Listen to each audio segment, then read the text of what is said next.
প্রথমেই অসংখ্য ধন্যবাদ সাংবাদিক বন্ধুদের আমাদের একেবারেই শর্ট নোটিসে আমাদের এই সাংবাদিক সম্মেলনে উপস্থিত হওয়ার জন্য।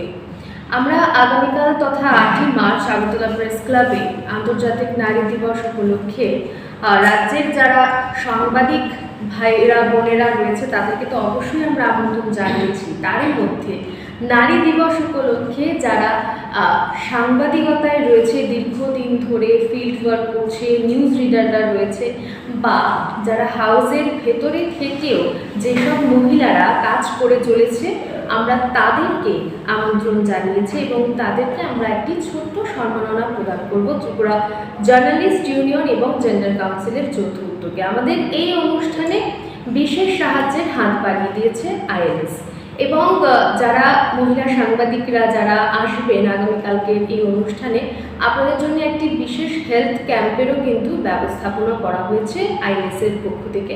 আপনারা অবশ্যই সেই হেলথ ক্যাম্পেও কিন্তু উপস্থিত থাকবেন দয়া করে। এবং যে দুটি পুরস্কার দেওয়া হবে, প্রথম পুরস্কারটি দেওয়া হচ্ছে অনন্যা সংবাদ যোদ্ধা সম্মাননা এবং অপর একটি পুরস্কার দেওয়া হচ্ছে শক্তিরূপা সম্মাননা 2026।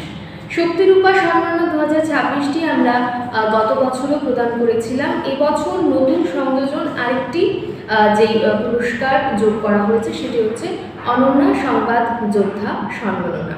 এবং এবছরের এই অনুষ্ঠানে শুধুমাত্রই পশ্চিম জেলার সাংবাদিকরা বা যারা মহিলা সাংবাদিকরা কাজ করছে তাদেরই কিন্তু আমন্ত্রণ জানানো হয়নি। একেবারে ধর্মনগর, সোনামুড়া, উদয়পুর বিভিন্ন সাব ডিভিশনে যারা মহিলা সাংবাদিকরা রয়েছে ইনহাউসে এবং ফিল্ডে যারা রয়েছে তাদের প্রত্যেককেই কিন্তু আমন্ত্রণ জানানো হচ্ছে। এবং আজকের এই সাংবাদিক সম্মেলনের মধ্য দিয়ে আমি আবারও তাদেরকে আহ্বান জানাবো যাতে আগামীকাল আগরতলা প্রেস ক্লাবে সকাল 11টার মধ্যে এই অনুষ্ঠানে উপস্থিত থাকে।